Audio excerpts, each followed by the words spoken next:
Brian Massey, 8196 Rainbow Drive in Concord.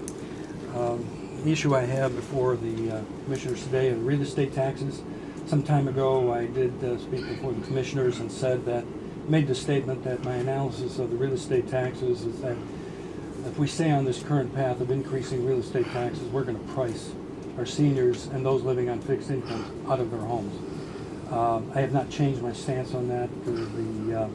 As I do additional research, I am firmly convinced. I have spoken to hundreds of people, and no one has said that I'm wrong. Done some research, just for the edification of the commissioners, done some research on the education, because 68% of our real estate taxes in Lake County are going to the schools. Did an analysis of the all 607 school districts in the state of Ohio. In the school year 2016-2017, we spent over $24 billion in state, local, and federal funds on our education system. I also did an analysis of the grades received by each 607 school districts that's reported by the state of Ohio. And we went through the exercise, and on a 4.0 grading scales, a $24 billion got us an average grade of 1.55, which is a solid D. I did the analysis of Lake County schools. We spent $412 million on our schools in the state, local, and federal funds. We had 5 schools that got a D, 4 schools that got a C, which equates to a 1.44. Needless to say, I know that the commissioners really can't impact that. I'm just letting you know. Many times we hear from the school officials, or we hear from real estate agents that good schools, good solid schools are important to maintain our home valuations. I would change that and say the perception of good schools is what's important. I've also taken a look at Lakeland Community College. I've asked for 5 years worth of financial statements. I have sent an email. I CC'd all of the commissioners. I don't know if you saw it, but I looked at the Lakeland Community College financial statement as of June 30th, 2017. I saw that they had a $97 million liability under non-current liabilities for pensions. I also saw in their retained earnings section, they don't call it that in their accounting, they call it unrestricted funds in their net position. I believe it was $66 million negative, which means that they were upside down. I asked the accounting firm that prepared the statements, and I asked them, am I reading this correct, that Lakeland Community College has an unfunded liability for pensions. I have not received any notification of that. The other item I needed some help from the commissioners. That's on RSVP. Last year, we again in doing some analysis on the senior levy, we wanted to find out what RSVP was all about. We contacted RSVP. We asked for financial statements. I heard that they were an organization, an employment agency for volunteers. I said, well, that's fine, but I'd like to see you receive. At that time, they received over $600,000 from the senior levies for 5 years. I'd like to see. I asked them for financial statements. They sent me something that I thought they were really joking. That it didn't tell me anything. That told me that they had a lack of candor in their approach. I then sent a letter to the commissioners and to Mr. Boyd, asking that the money, in our opinion, would be better served giving it to the Council on Aging, because we are a strong believer in the work that they are doing in the community. That did not happen. I saw that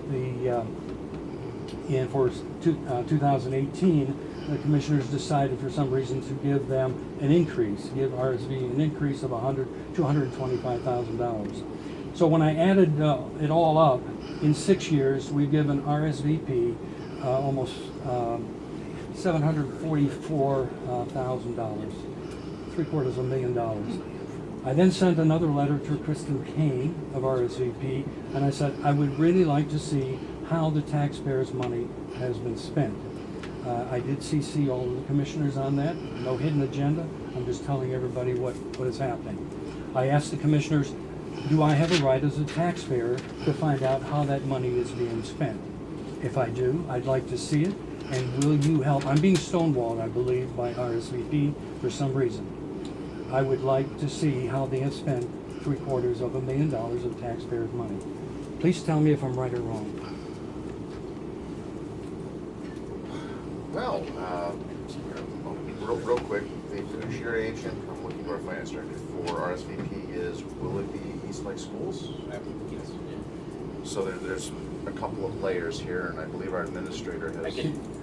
Is there a reason that Willoughby East Lake Schools is involved and not the? They have to have a public sponsor, and I don't know the details of it. You know, we've talked to Kristen over the years. I don't know that you're being stonewalled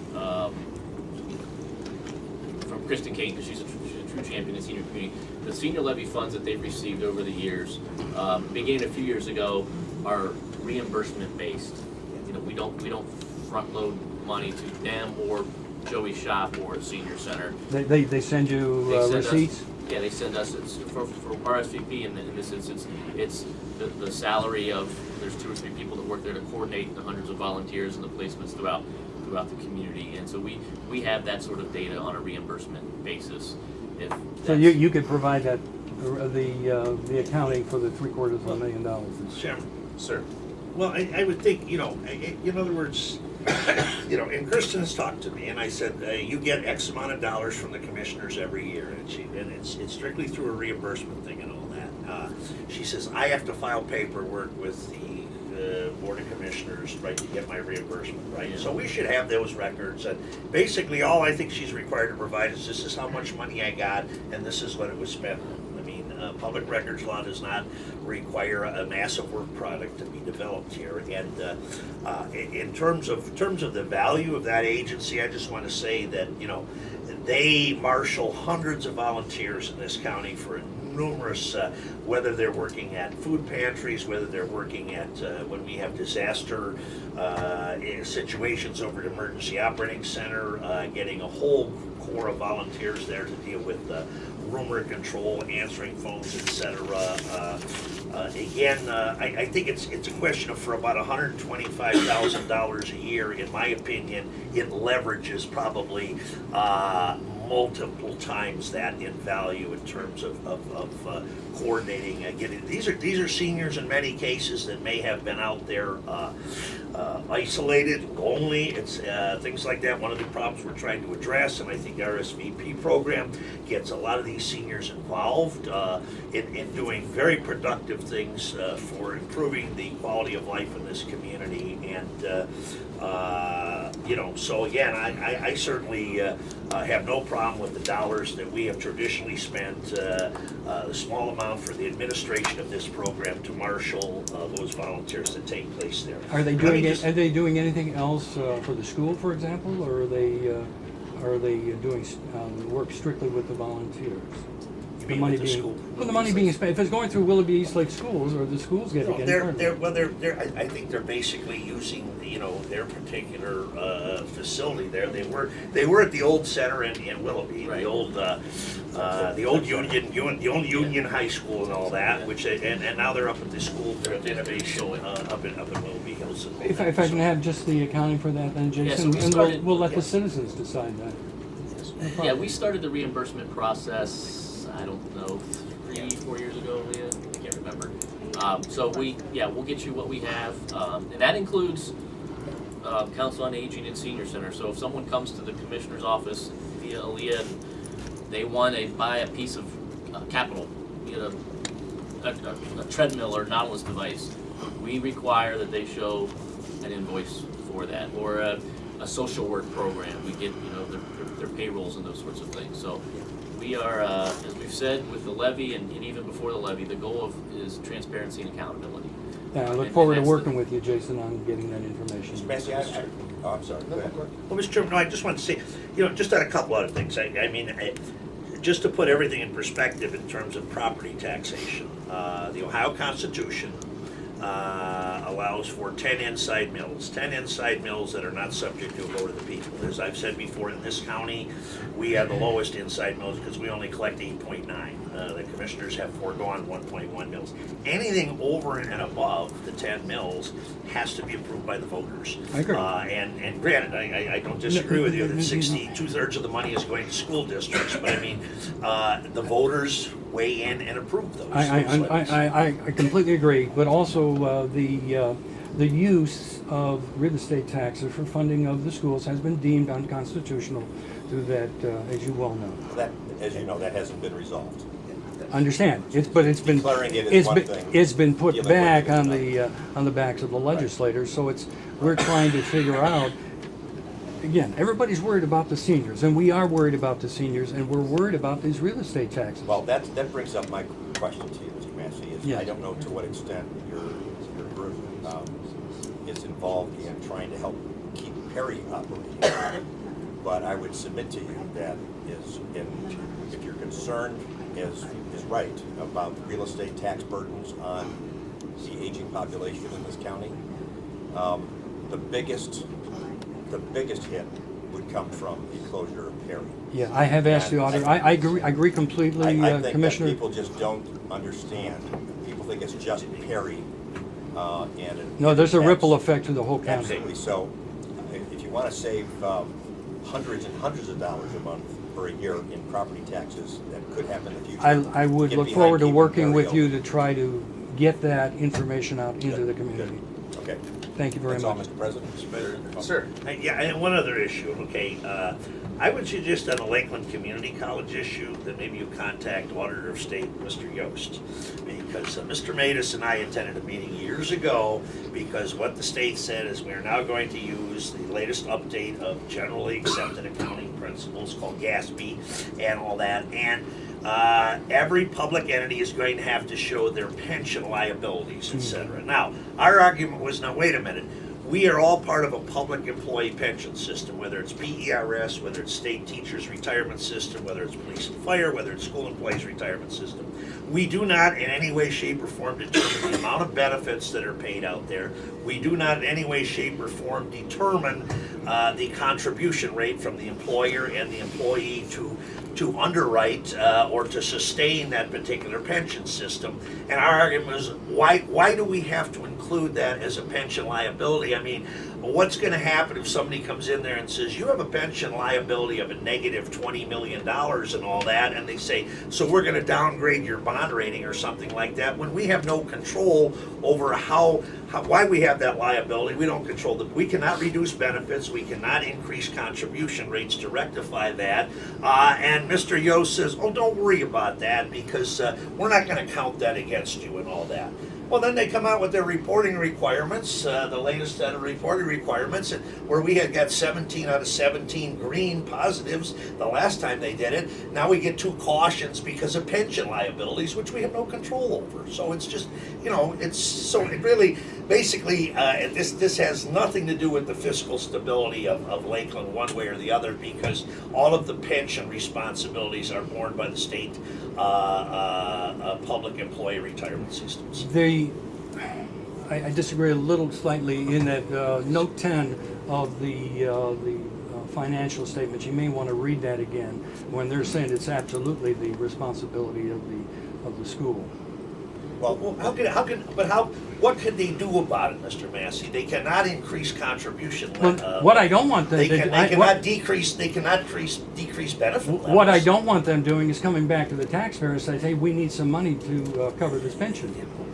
That will be a decision, but that's a decision that will be made by the state retirement systems. We do not have, now unlike places like Illinois and other places, we do not have the mess that a lot of these states are in, because we have state pension systems, and again, they make all the decisions, and with the approval or the disapproval of the General Assembly. Because I know PERS has just come out with a proposal that they wanted to cap the cost of living increase, which to this point had automatically been 3%. They wanted to cap that or freeze it for 2 years, lower that amount. Apparently the General Assembly is not going to allow them to do that. So but it has nothing to do with Lakeland, has nothing to do with us. Well, I think there And probably I needs call some Mr. more, Yost. some more education is probably in order then. Thank you so much for your input. Thank you. On that note, you've heard me use the term before, I'll say it again. You're running into what I would call government math. I hate to say it, but the solvency of the pension plan, that's not our responsibility. We pay a portion, the employee pays a portion, that money goes to a separately controlled body. And from accounting, and I respect where you're coming from. You've been abundantly clear that you're following the accounting practices that take place in business. This is an example of the business world and the government world not necessarily lining up neatly. I appreciate your diligence. That is commendable. But this is government. Yes, sir. Going to add to that, in the private sector, as you probably know, unfunded pension liabilities, of which there are lots of them out there. Yes. First Energy recently took in some private equity money, and they took a couple of $2 billion of that money to shore up part of their pension plan, the obligations in the future that were upside down. Government entities or nonprofit entities can't do that sort of thing. So ultimately, the responsibility for unfunded pension liabilities lies with the state. These are state programs, okay? Lakeland's not going to have to sell buildings and do things to liquidate to get cash to pay pension liabilities when the time comes. And those liabilities change over time depending on, what the funds are invested in. Right. Whether it's STRS or PPP. Well, when you get Congressman Joyce, sending out, emails talking about unfunded liabilities, it starts to make a ripple, through those people that are paying Social Security attention. is one big unfunded pension or unfunded liability for sure. The way they budget over there, I wouldn't be sending out emails about unfunded. Thank you for your time. Okay. And continuing on that thought, I would hope that you saw firsthand an example of our senior levy, the funds that exist, the additional funds that are coming in, two of our organizations, working together. I think Mr. Tomsik's doing a great job. That is an example Now of we have to give them a raise. not competing with one another. It's an example of efficiencies, delivering more with the same amount of money and working together to find out who can best deliver to our community as needed. And we appreciate that. And we do have a process of ongoing, that's again where Aaliyah comes in, that's where Tracy comes in, working daily. I tease Aaliyah a lot. I say, I don't know what you do around here, but you're always busy. So she's always nose to the grindstone. So yeah, thanks for putting that in. Everyone that I have spoken to in the county has been kind, courteous, and I appreciate all their efforts. I really do. And I hope that that's comforting to you, that there's a constant process of review going on. And we will be constantly reviewing all the time. Excellent. Thank you. Excellent. And let's see, just a quick note, our clerk and deputy clerk had to excuse themselves. We had an